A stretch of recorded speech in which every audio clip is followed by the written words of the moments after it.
My girlfriend confessed she cheated.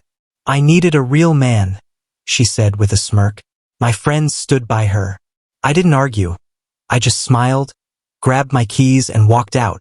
This morning, I woke up to find 32 missed calls lighting up my phone. Looking back now, I should have known. The warning signs weren't hidden. They were there, scattered like pieces of broken glass across the final stretch of our relationship. I just didn't want to see them. When you've been with someone for 3 years, your mind doesn't want to accept that the person you love might be capable of gutting you from the inside out. You extend grace where maybe you shouldn't. You offer benefit of the doubt like it's your job. That's what I kept doing. Defending her in my own mind, rationalizing things I shouldn't have ignored. It didn't begin with some grand betrayal. No, it was slow, creeping, almost quiet. Allison started coming home late more often. At first, I chalked it up to her job, busy season, longer hours, new projects.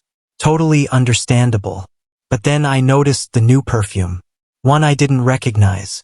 Subtle but unmistakable. Then came clothes I'd never seen before showing up in our closet. Tags still on. Her phone, once just another item in our home, became an extension of her hand. Always on her, face down, locked with a new passcode she wouldn't share. I've never been the jealous type. I've always believed in space, in trust. But something shifted. I could feel it in the small things. The way she pulled away when I wrapped my arms around her from behind while she was texting. How she'd excuse herself to take calls outside. Always saying they were work-related. Then came the constant girls' nights with names I didn't recognize. Names I'd never even heard her mention before.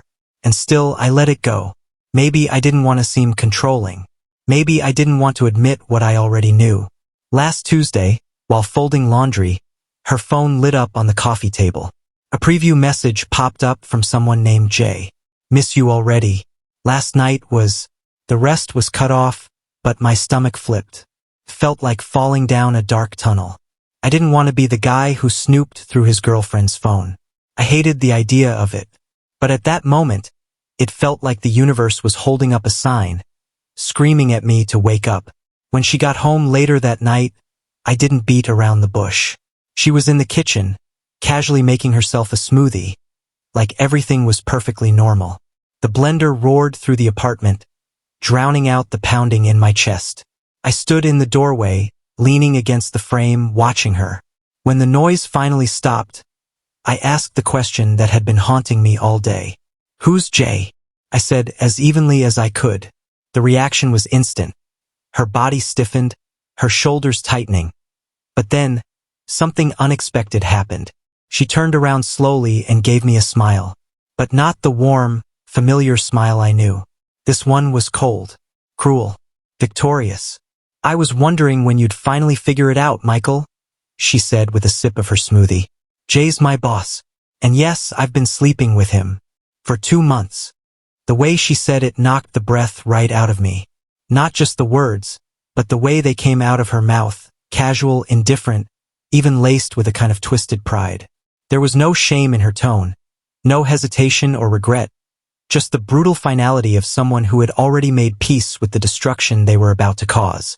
I just stood there, taking it in. 3 years together, every memory, every inside joke, every night we fell asleep on the couch tangled in each other's arms. Apparently, it had all meant less than nothing to her. And as if that wasn't enough, she twisted the knife even deeper. I needed a real man, she added with a smug smirk, like it was some kind of punchline. Someone who knows what he wants. Someone who doesn't spend his weekends playing video games with Jacob or watching dumb movies. I didn't even flinch. I just stared at her, the pieces finally clicking together. The lies, the distance, the hollow kisses, the way she looked past me when we talked. It had all been leading to this. But through the haze of shock, something strange started to rise inside me. Not anger. Not yet. It was clarity, cold, sharp, unforgiving. Does Chloe know?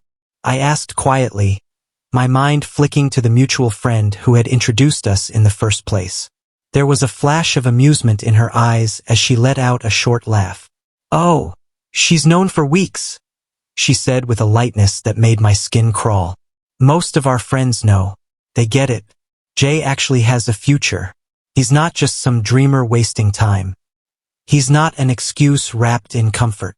That stung more than anything else. These were the people we spent holidays with, the ones who celebrated our birthdays, who cheered us on as a couple. And now I was realizing they'd all watched this unfold behind my back, whispering, enabling her, probably laughing at my expense. I pulled out my phone, heart pounding, and opened our group chat, the one with Jacob and Chloe. I typed out the words slowly, my fingers almost numb. Is this true? Did you all know? The response came quickly. Jacob's text popped up first. Bro, you're a great guy. But Allison deserves someone more established. Don't take it personally. Then Chloe chimed in, as if trying to sound gentle. We didn't want to hurt you. Maybe this is the wake-up call you need. My eyes burned. Not with tears, but with disbelief. These people had once been the closest thing to family. I looked up from my phone, and there she was, Allison. Still standing there in the kitchen, that same smirk tugging at the corners of her lips. She was waiting for me to lose it, to scream, to throw something, to give her the meltdown she could gossip about later. Poor Michael couldn't handle the truth, but I didn't give her that satisfaction. Instead, I smiled. A slow, genuine smile. One that caught her completely off guard. I didn't say a word. I turned on my heel, walked to our bedroom, and opened the closet. There it was, my go bag, always packed for weekend getaways or spontaneous road trips we used to take when things were good. I grabbed it, slid my laptop inside, and took my keys off the hook. As I passed through the kitchen again, she called out, her voice slightly panicked now. Where are you going? She asked, her mask of confidence slipping ever so slightly. Out, I replied flatly. And Allison? Keep the apartment. I'm sure Jay can help with the rent. I heard her sputter something as I closed the door behind me, but I didn't stick around to listen. My phone buzzed relentlessly as I drove. Calls, texts, notifications piling up from the same people who betrayed me. I didn't read them. I turned the phone off and let the silence wrap around me like armor. There was something freeing about it, something pure. For the first time in months, maybe longer, I felt like I was moving in the right direction, even if I didn't yet know where that road would lead. The next few days passed in a blur of numb clarity. I found a small, dimly lit motel on the edge of town. A place with flickering neon signs and dated wallpaper, but it was clean, and it was mine. The owner, an older man with a scruffy beard and kind eyes who introduced himself as Pete, didn't ask many questions. When I told him I needed a room for the week, just somewhere to breathe, he listened, nodded, and even knocked $20 off the rate after I told him, briefly and with clenched teeth, why I was there. It wasn't glamorous, but it was quiet. I turned my phone off completely, left it on the nightstand, and stared at the ceiling in silence for 2 straight nights, letting the emotional aftershocks crash over me. All the anger, the betrayal, the cold laughter in her voice. They played on a loop in my head until I couldn't tell what hurt more. The cheating or the absolute confidence with which she destroyed everything we'd built together. When I finally turned my phone back on, the screen lit up like fireworks on New Year's Eve. 32 missed calls, 47 unread texts, and notifications from social media apps I hadn't touched in days. Most of them were from Allison, others from Jacob and Chloe, and a few from numbers I didn't even recognize. But what truly stopped me cold was the storm brewing on Instagram. It was like Allison had gone on a crusade. One where she was suddenly the innocent one, the victim who had escaped years of emotional imprisonment. Her story had exploded across her account. There she was, painting a distorted masterpiece of who I was. According to her, I had been controlling, jealous, obsessive. She claimed I had emotionally manipulated her for years, isolated her from her friends, and flew into a rage when she finally found the courage to walk away. Each post had filters, curated captions, and hundreds of supportive comments. Many from people I used to laugh with, drink with, trust. And then came the cherry on top, the tearful video. She sat in our old living room, sobbing into the camera, claiming I had financially abused her. She told the world I forced her to split the bills 50-50 while hoarding my own income and letting her struggle. I laughed out loud, a bitter, hollow laugh. It was ironic considering she made more money than I did, and had been the one to insist on the 50-50 arrangement in the name of equality. But now it was convenient to flip the script. The worst part? People believed her. Friends, coworkers, strangers, people who had known us for years, suddenly bought into this new version of reality. One where she wore the crown of the wounded heroine. Then I got a message from Gemma, a coworker I'd always had a good rapport with. Just 6 words. You might want to check your email. Sure enough, when I opened my inbox, a company-wide email had been sent out addressing recent concerns about maintaining a safe and inclusive workplace. It didn't name names, but it didn't have to. The timing was surgical. The subtext was razor sharp. I felt my stomach twist into knots. Should I be angry? Should I post my side? Fight back? Expose her for the manipulative liar she truly was? But instead of outrage, I felt something different. Curiosity. A strange, burning desire to see just how far she'd go. How deep would she dig this hole? Turns out pretty damn deep. A few days later, I stopped by our old storage unit to pick up some winter clothes. I figured it would be a safe spot, neutral ground. Allison always hated that place. Cold, dusty, full of things she considered clutter. But to my surprise, while I was pulling out a box of jackets, I ran into Juliana, Allison's so-called best friend. Her face turned pale the moment she saw me, her eyes darting around the space like she expected someone to jump out from behind the shelves. You need to be careful, she whispered, voice barely audible over the hum of the fluorescent lights. I froze. Why? I asked slowly. Her hands trembled slightly as she tucked her hair behind her ear. Jay, he's not just her boss. His wife. She's powerful, connected. And Allison, she's been telling her that you're unstable, dangerous, like unhinged. My blood ran cold. Why are you telling me this now? I asked, unable to hide the suspicion in my tone. Juliana looked genuinely afraid. Because this isn't the first time, she murmured. Before you, there was another guy. Worked at the company. Same thing happened. Allison and Jay got close. Real close. Then suddenly the guy was gone. Left town. Vanished from social media. No good vie. Just disappeared. That conversation stuck with me like a thorn I couldn't dig out.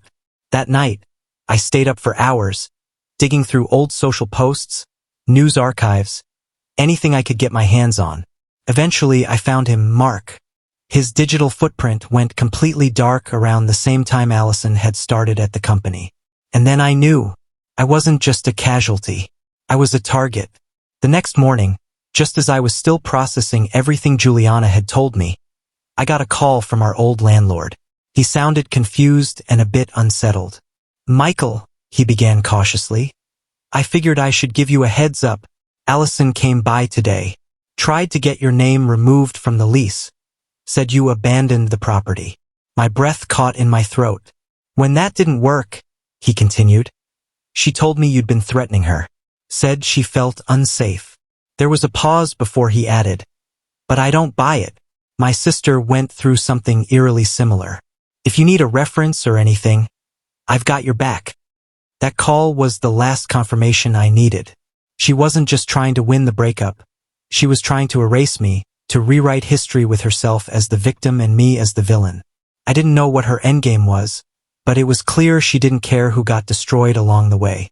And then, just when I thought things couldn't spiral further, I received a message request on Instagram from an unfamiliar account. The profile picture showed a woman in her 40s.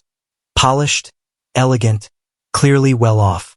The message was simple and chilling. We need to talk about my husband and your girlfriend. Coffee tomorrow? It was signed Mrs. J. We met at a quiet coffee shop on the edge of downtown. The kind of place where the espresso is overpriced and nobody knows your name. She was already seated when I arrived, hands folded neatly around a porcelain cup, her gaze sharp and unblinking. Thank you for coming, she said calmly. Over the next hour, she laid everything out. Months of evidence, screenshots, emails, receipts, surveillance footage. Allison wasn't the first. Jay had a pattern. Get close to younger employees, use his position to manipulate, then dispose of them when they became inconvenient. But this time, Mrs. J wasn't staying silent. She had compiled a mountain of proof, but needed one final piece to push it all into the open, public exposure. That's where the company's annual party came in. It was scheduled for the following weekend, a flashy event at a high-end downtown hotel where all the corporate elite would be. I hadn't planned on going. Why would I? But Mrs. J had other ideas. Sometimes the best revenge, she told me with a faint smile, is letting people expose themselves. I showed up late, dressed better than I ever had for any work function. Heads turned as I walked in. Allison almost dropped her drink when she saw me, her face twisting into something between panic and fury. Jay went pale as a ghost. But I didn't say a word. I didn't need to. Chloe approached me first, clearly tipsy, her voice raised just enough to draw a crowd. "You've got some nerve showing your face here," she slurred. "After everything you put Allison through." I turned to her, calm as ever, and simply said, "That's interesting. Please do tell." Before she could continue, Gemma stepped in. The same Gemma who had messaged me. The same one who'd been collecting her own evidence in silence. "Actually," she said loudly, "I think it's time everyone hears the real story." She pulled out her phone, playing recordings of Allison laughing about her affair in the company chat, of her mocking Jay's wife, of her plotting with coworkers on how to spin the breakup into something tragic and fake. Then, like clockwork, Mrs. J entered, poised, elegant, carrying a tablet. The lights dimmed, and the projector accidentally, on purpose, came to life, playing a slideshow of incriminating messages, photos, and emails. The room fell into stunned silence. But the piece de resistance came from Jacob, who had been quietly filming everything, hoping to earn brownie points with Jay later. Instead, he caught Allison in full meltdown. "You think you're so clever," she shrieked at me, mascara streaking down her face.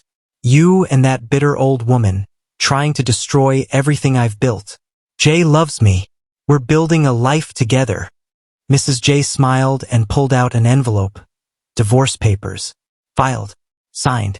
And everything Jay had promised Allison? A lie. The same promises he'd given the women before her. The same game. Different pawn. Juliana, who'd been silent the whole night, finally spoke up. "I helped her," she admitted to the room. "I helped ruin that other guy. I won't do it again." That was the final blow. By midnight, the event was over. Jay was locked in an HR office. Allison had fled the hotel. And all the people who had once taken her side. They couldn't even look me in the eye. Mrs. J caught me by the arm as I was leaving. "Thank you," she said softly, "for being the one who didn't run." I went back to the motel that night, not just lighter, but clearer than I'd felt in years. Pete, the owner, gave me a grin when he saw me walk in. "Good night," he asked. I smiled for real. The best. The next day, the fallout hit full force. Apologies started trickling in, some heartfelt, most not. Jacob sent a long message trying to justify his betrayal. I didn't even respond, just sent him a screenshot of his own message supporting Allison. He blocked me. Coward. Chloe, predictably, began damage control. Word was getting around. People were afraid. Screenshots were circulating. Allison's narrative had shattered, and the truth was finally catching up to everyone who helped her spin it. But that wasn't the end. Mark, the guy who vanished before me, came back. He reached out. Turns out, he'd been watching everything unfold from a distance, connected through mutual colleagues. And he had receipts. Emails, audio clips, reports, all of it. With Mrs. J's support, he filed a lawsuit. Then more people came forward. One by one, former employees shared their stories, each one eerily similar to mine. Jay and Allison had left a trail of destruction. But now, all of it was unraveling in the most public, glorious way. Allison tried to get ahead of it, posted another crying video, claiming she was the one manipulated. But that was the final straw for Juliana. She posted screenshots, real ones, private chats where Allison bragged about her conquests, mocked people she hurt, joked about ruining reputations. The internet turned fast. Sympathy evaporated. Reality returned.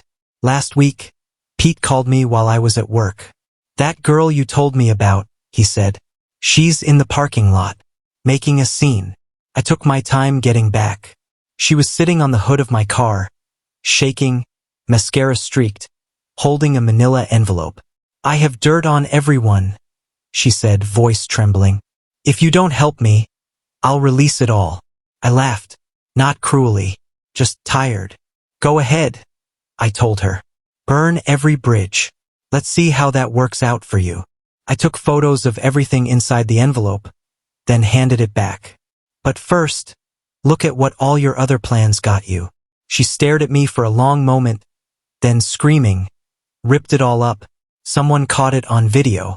By sunset, it was viral. The last I heard, Mrs. J finalized the divorce and walked away with everything. The house, the assets, Jay's golden parachute, gone, eaten up by legal fees. His reputation, shattered. Google his name now, and all you'll find are lawsuits and scandal. As for Allison, she disappeared off social media, deleted everything. Moved back in with her parents in another state. Those friends who took her side? They're scrambling, some even facing their own workplace consequences. Turns out backing the wrong horse has a cost. And me? I just signed a lease on a new place, got promoted at work, found peace. And yeah, I've started seeing someone new. Slowly, carefully, honestly, because the best revenge isn't screaming, or plotting, or throwing stones. The best revenge is moving forward, without the poison, without the weight, without the lies. But I won't lie to you, watching it all burn was pretty damn satisfying. Thanks for watching till the end. Remember, karma doesn't need your help. Just patience.